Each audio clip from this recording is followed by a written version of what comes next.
What I'm going to say are three very specific to the Netherlands things that I wish I knew before I moved to the Netherlands 8 years ago, so I could make a more informed decision about whether to move to the Netherlands or not. Or I wish I knew them at least once I've just moved to the Netherlands, so I would be more prepared in terms of what to expect from this country.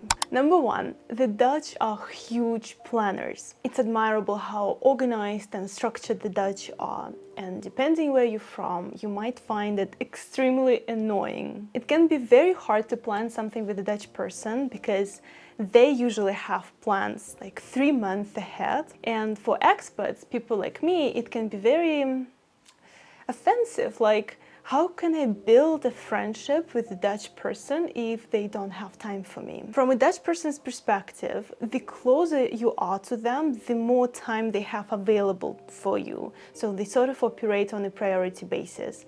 And I asked a bunch of Dutch people about this. I will link the video somewhere here, because there is no better way to know how Dutch people plan and how they view it than to ask Dutch people themselves, right? So watch this video to learn about it firsthand. This is something I really wish I knew before I moved to the Netherlands, because that would help me manage my expectations.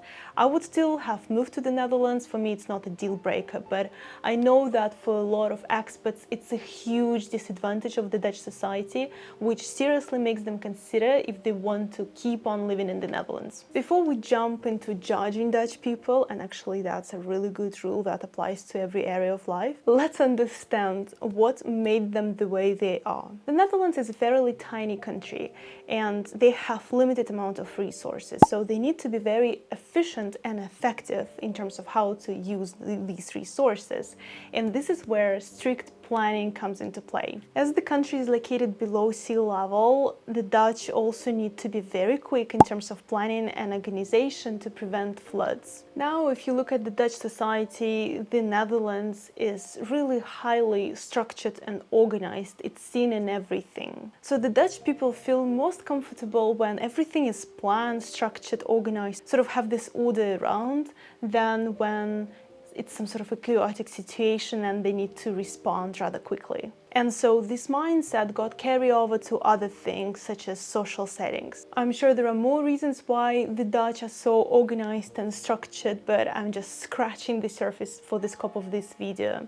So if you're a Dutch person watching this, and you know more reasons, let us know in the comments below. I personally think that being able to plan is a fantastic skill to have. I've been in the planning business for 5 years. I designed this journal, and I've heard lots of different arguments from people against planning, journaling, setting goals. And one of the most common arguments is, I like to be spontaneous. And I think by this, people sort of want to say that they want to be free, and planning feels quite limiting to them. I think you're actually much freer when you plan, because all of a sudden now you have a lot of time and resources, because simply you now have the skill of organizing your time and resources effectively. Think about it this way.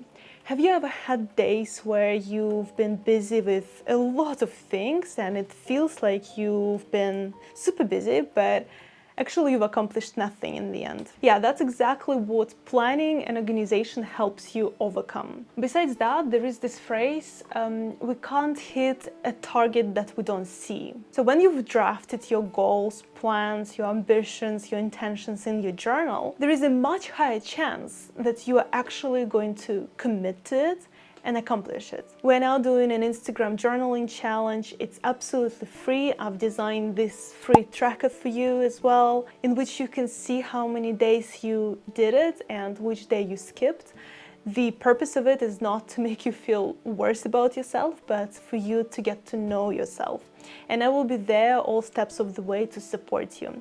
To get the tracker and to join us, send me a word tracker on my Instagram. This is my Instagram handle, and we're very happy to have you on board. You can join us anytime. Number 2 is the Dutch medical system. The Dutch medical system is built in a way that the GP, general practitioner, is a gatekeeper who filters out a lot of people. With this topic, I agree to disagree, because whenever I mention these points, a lot of Dutch people come for me saying that the system works and it's actually very efficient. And I don't argue that. I think it's very efficient and effective for insurance companies because it saves a lot of money for them. But in my opinion, the system is not made for people. I will give you a few examples that happened to me and to my followers on Instagram. If you're really sick, you often get treated as if you're making it up and all you need to do is just wait. And I get it. If one has a simple cold, there is not much you can do, so just rest and let your body do what your body is capable of, as Wim Hof, the Iceman of the Netherlands, says it. Now, what if you've had a cold for a month or 6 weeks? To me, it sounds ridiculous when a GP says, yeah, wait for 1 more week or 2 more weeks. I'm thinking, wait for what? Besides waiting, the GPs are typically not extremely helpful and knowledgeable, typically, right? So there are always exceptions. I will share with you what happened to me recently. I got my blood work done and one of the indicators was incredibly low. When the GP was analyzing the results, she said, all good, all nice, go home. I got home, logged in into this website, what it's called, gezondheidnet, gezondheidnet.nl or something like that.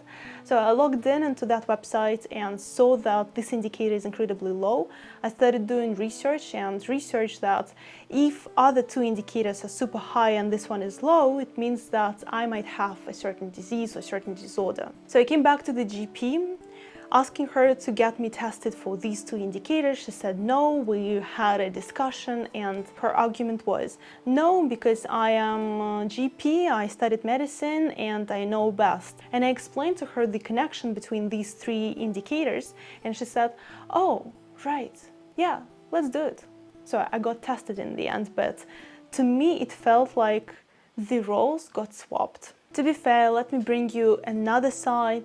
Whenever I share about medical system and GP on my Instagram, there are always roughly 20% of the messages saying that they had a fantastic experience, their GP was super useful and everything went very smoothly. So it happens too, but in general, the Dutch medical system is something that expats usually are quite shocked about and quite surprised because it works very differently to how we're used to and the whole approach is totally different. I get it, we are the ones who moved, we need to adjust and that's what many of us are doing, but still some things they're just like, ugh, it hurts.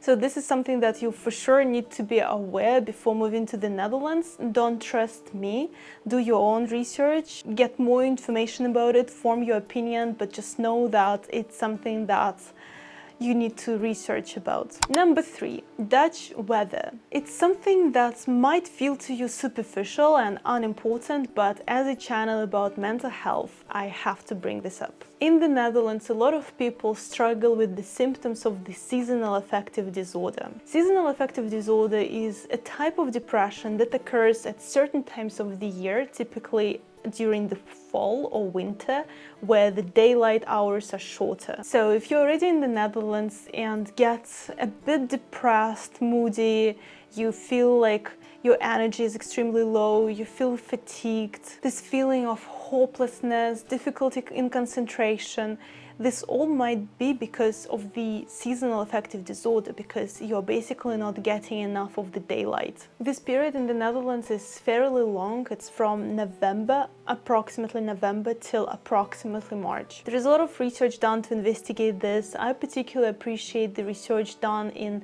2024, Rainfall and Mood, evidence from longitudinal data. This research indicates that rainy weather is associated with a temporary decrease in mood and increase in feelings of sadness. I think it's super interesting, especially for the Netherlands, because we have a lot of rain. And because of the rain, most of the time you look at the sky and the sky is just gray.